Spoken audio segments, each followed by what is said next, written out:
Tikufiaba chuqajan tape, talash chakushka.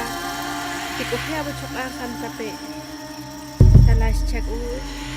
Tikufiaba chuqajan tape, talash chakushka. Tikufiaba chuqajan tape.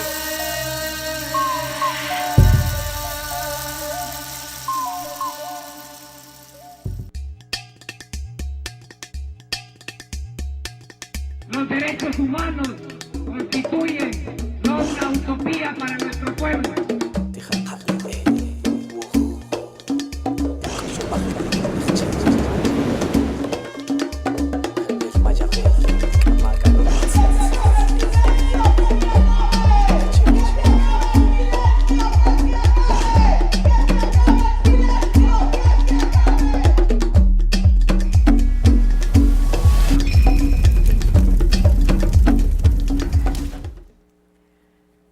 Muy buenas tardes, estimados televidentes. Estamos dándole la bienvenida a su programa Costijón. El día de hoy vamos a analizar un tema que ha estado seguramente siendo objeto de conversación en todas nuestras mesas, en todos nuestros viajes en camioneta, en todos nuestros caminos por este país. Se trata del impacto y perspectivas del caso Ríos Montt en este momento particular en el que ha habido un fallo que retrotrae el proceso a un punto anterior a la sentencia. Para que podamos tener algunos elementos de juicio en relación con este tema, tenemos 3 invitados que nos van a ayudar en este asunto. El primero de ellos, que tengo mucho gusto en presentar, es Jorge Santos. Jorge Santos es director del Centro Internacional para la Investigación en Derechos Humanos, CIDH. Buenas tardes, mucho gusto de verte, Jorge.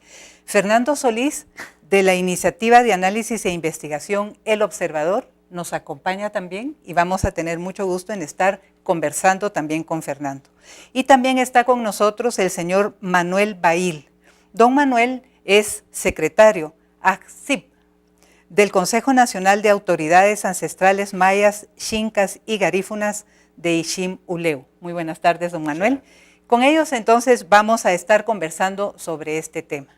Antes de iniciar la conversación, vamos a ver un video que ha preparado la producción del programa para comenzar a ver de qué se trata el tema que vamos a tratar y para tener algunos antecedentes sobre el mismo. Entonces, veremos ahora el video.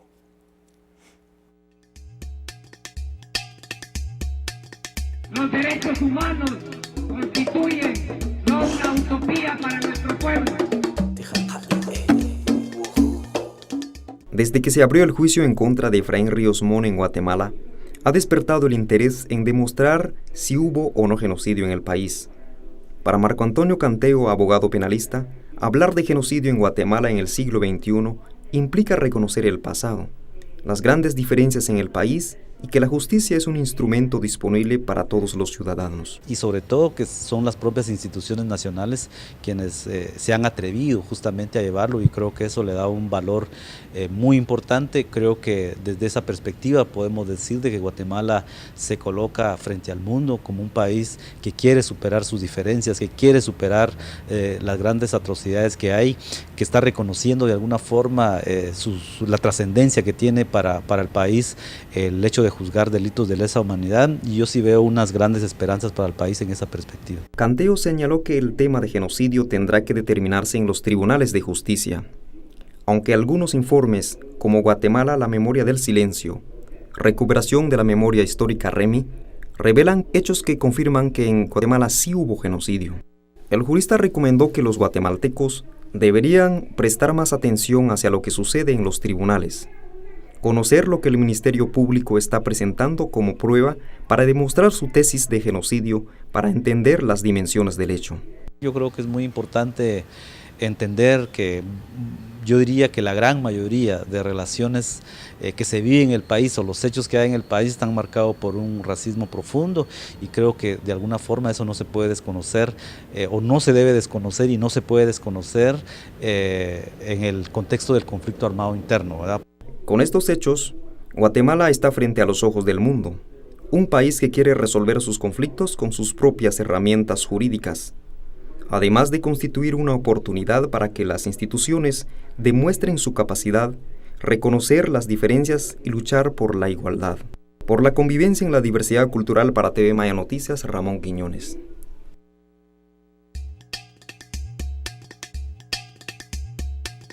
Los derechos humanos constituyen...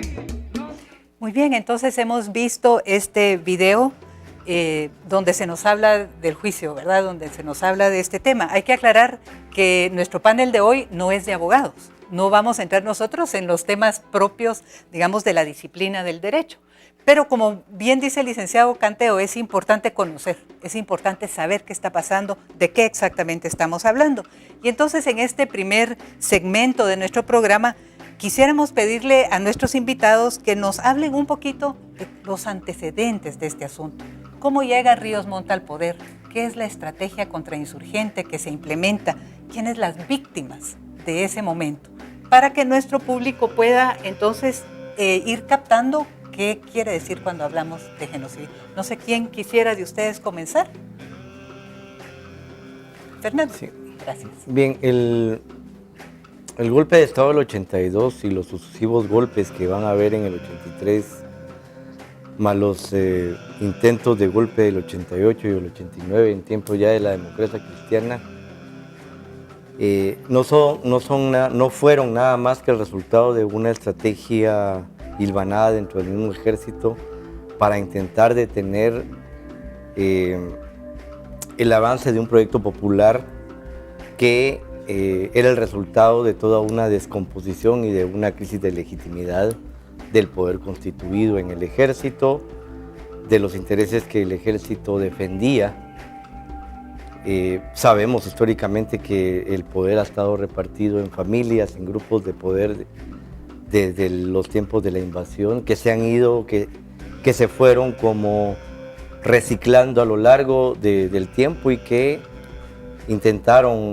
han intentado durante mucho tiempo imponer un proyecto de dominación y que como parte de eso el ejército ejecuta un golpe de Estado, un acuerdo político que lo que hace es reformular las bases de la guerra, las bases de la contrainsurgencia, que le va a dar contenido político a la contrainsurgencia, una contrainsurgencia que había iniciado en los años 70 con Arana, y que va a diseñar toda una política de contrainsurgencia que tenía dos bases fundamentales: la tierra arrasada y el establecimiento de proyectos de control poblacional.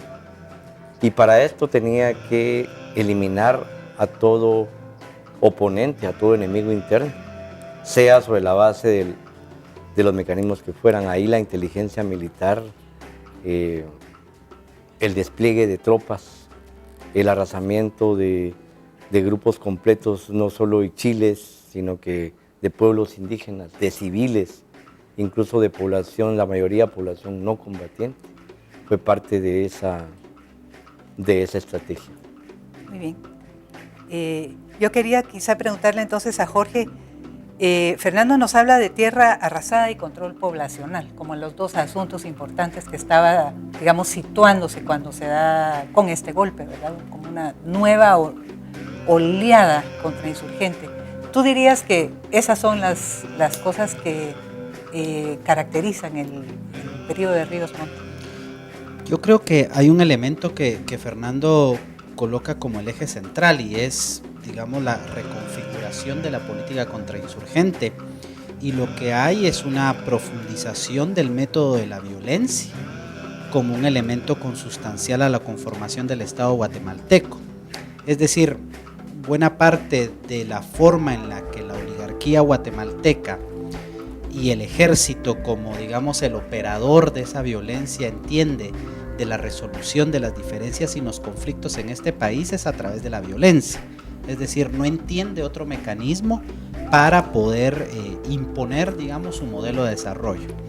Y creo que ya, digamos, toda la investigación que se ha realizado alrededor del tema nos permite hoy ser contundentes y categóricos en decir que en esa pequeña fracción de tiempo de los 36 años que duró el conflicto, prácticamente del 78 al 83, se cometieron el 80% de la totalidad de violaciones a derechos humanos. ¿Qué quiere decir esto? Que sin lugar a dudas la política contrainsurgente venía con un ritmo de violencia determinado, pero que es en 1982 con el golpe del 23 de marzo en donde este efecto se profundiza y se comete ese 80% de violaciones a derechos humanos. Y se amplían esos dos mecanismos. Uno, el ahorillar a la insurgencia hacia la frontera fundamentalmente con México, quitarle la base social de respaldo. Ahí se configura con mayor fuerza el entendimiento del enemigo interno a toda aquella población que apoyaba, ¿verdad?, a la insurgencia o no, pero que quitándole ese respaldo social a la insurgencia iba a ser posible dominar el escenario mismo de la guerra. Y el último ya es la idea de una forma de reeducar a esa base social que quedaba posteriormente desplazada después de la política de tierra arrasada y de las masacres.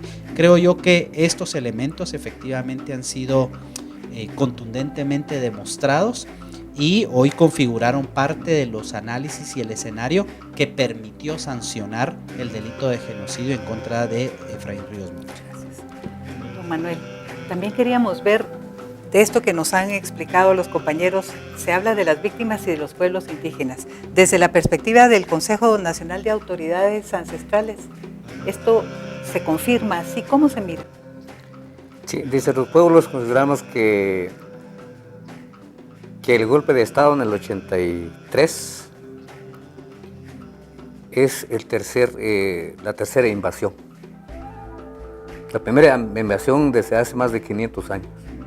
La segunda invasión fue en la repartición de tierras. Y la tercera invasión es en el conflicto armado. Entonces, y hoy precisamente estamos viviendo la cuarta invasión. Y eso ha sido la estrategia de los poderosos, de las pocas familias, respaldado por los militares. ¿verdad? Entonces, yo viví en esos años, exactamente en la mañana, donde llaman a un señor de San Marcos, no me recuerdo el nombre, de un partido que era del PUA, Cisniega Otero.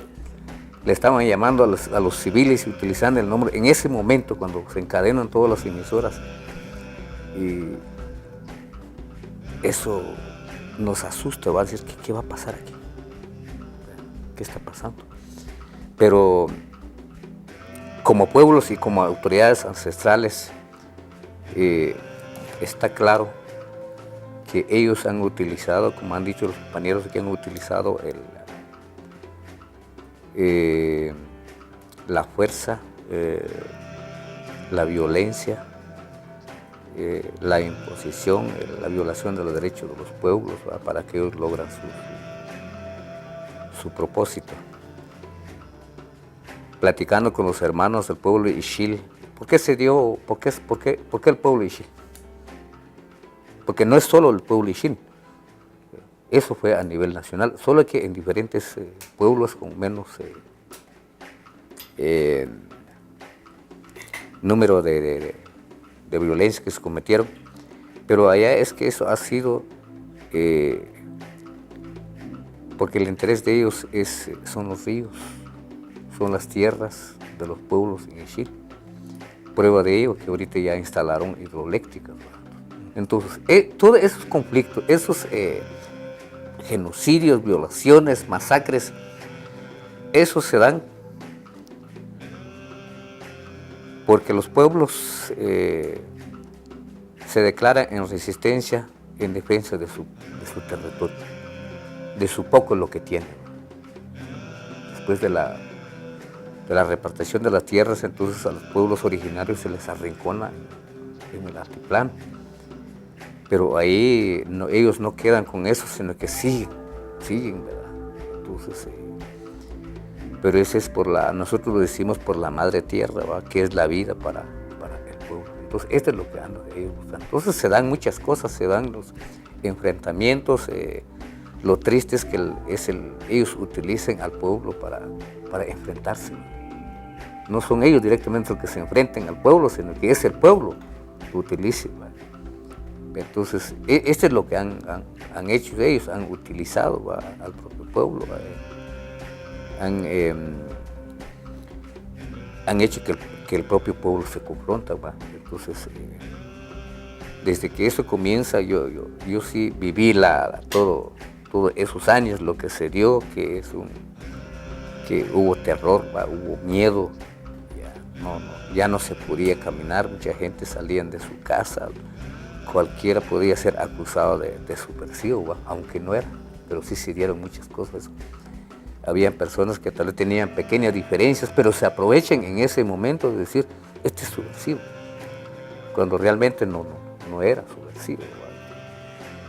Muy bien. Yo creo que aquí hemos tenido un panorama muy interesante que nos han ayudado a armar nuestros invitados, donde podemos ver qué fue la lógica de la contrainsurgencia, cómo fue cambiando y qué significó para esa lógica el momento de Ríos Montt. Pero también lo que nos dice don Manuel, esta es una lógica que se enlaza con lógicas anteriores y que tiene una razón de ser y una forma de entenderse en el presente. Él nos lo ha dicho claro, el tema del territorio, el tema de los recursos, el tema de la explotación. Yo creo que con estos antecedentes podemos ir a un corte para regresar en nuestro siguiente segmento a analizar con más cuidado algunos de los temas relacionados con el genocidio propiamente dicho. Vamos entonces a un corte y volvemos en breves minutos. No se vayan, que aquí hay argumentos interesantes e información útil para que cada uno de ustedes en su casa puedan ir formándose una idea y un criterio de este tema importante histórico en nuestro país.